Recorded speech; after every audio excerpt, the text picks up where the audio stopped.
Habit worker call.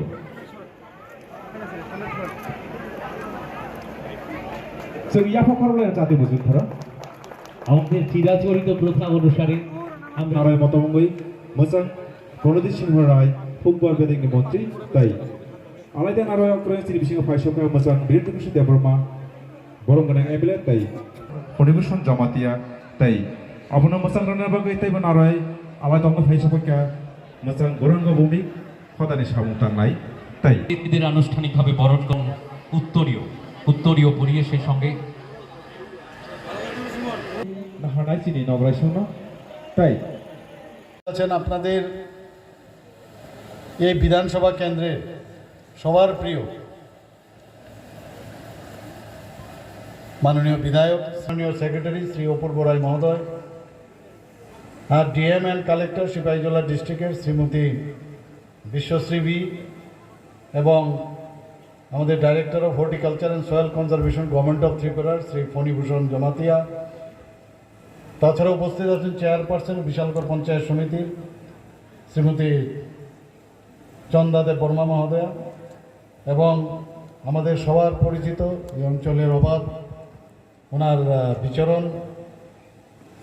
আমাদের বিশিষ্ট সমাজ সেবক শ্রী গৌরাঙ্গ ভৌমিক মহোদয়, তাছাড়া এখানে যারা এই গোলাঘাটি অঞ্চলের সমস্ত যারা সুধী নাগরিক বৃন্দরা উপস্থিত আছেন, মা বোনেরা উপস্থিত আছেন, বেনিফিশিয়ারিরা যারা এখানে উপস্থিত আছেন, যেহেতু এটা কৃষকদের সাথে জড়িত আজকের এই যে উদ্ঘাটন, সমস্ত কৃষক ভাই বোনেরা এবং আমার মিডিয়া বন্ধুরা সবাইকে আমি হার্দিক অভিনন্দন ও শুভেচ্ছা জানাচ্ছি। সর্বপ্রথম এই গোলাঘাটিতে আমি 2016-17তেও এসেছি, তখন যেহেতু ছিল নির্বাচনী প্রচারে আমি এখানে এসেছিলাম,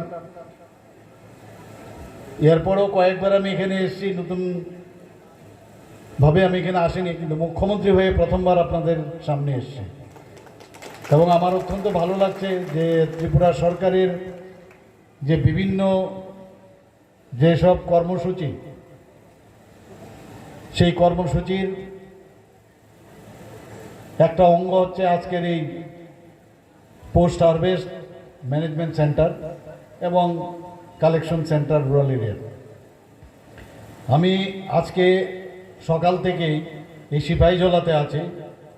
প্রথমে আমার কমলা সাগরে আমি একটা মার্কেট স্টলের উদ্বোধন করি। সেখানে এত সুন্দর মার্কেট স্টল, যেটা আগরতলার মধ্যে অনেক সময় দেখা যায় না। আমি প্রথমে গিয়ে ওখানে জিজ্ঞেস করি যে মার্কেট স্টল যে বিতরণ হবে তার মধ্যে আমাদের যে সরকারের নীতি 50% মহিলাদের অগ্রাধিকার দিতে হবে, সেটা হচ্ছে কি না। আমি মাননীয় ডিস্ট্রিক্ট ম্যাজিস্ট্রেটকে আমি জিজ্ঞেস করলাম, বললাম হ্যাঁ সেইভাবে আমরা হচ্ছে। এবং আমরা যে মহিলা সশক্তিকরণের কথা বলি সেটা কিন্তু আজকে এটা প্রমাণ হয়েছে, কারণ বেশিরভাগ যে কোনো জায়গায় আমরা যাই, সব জায়গায় আমরা দেখি পুরুষদের তুলনায় মহিলারা অধিক সংখ্যায় সব সমাবেশে থাকে। তো এর জন্য আমি ওনাদেরকে ধন্যবাদ দেব। তাছাড়া ওখান থেকে আজকে অনেকগুলো আমরা অটো ডিস্ট্রিবিউশন করেছি এবং কিছু অটো পারমিটও আমরা সেখানে ডিস্ট্রিবিউশন করেছি। তারপরে গেলাম পিএসসির ওয়েলনেস সেন্টারের একটা মধুপুরে, এত সুন্দর একটা হসপিটাল। আমি নিজেও হসপিটালে, গভর্নমেন্টের হসপিটালে আমি চাকরি করেছি।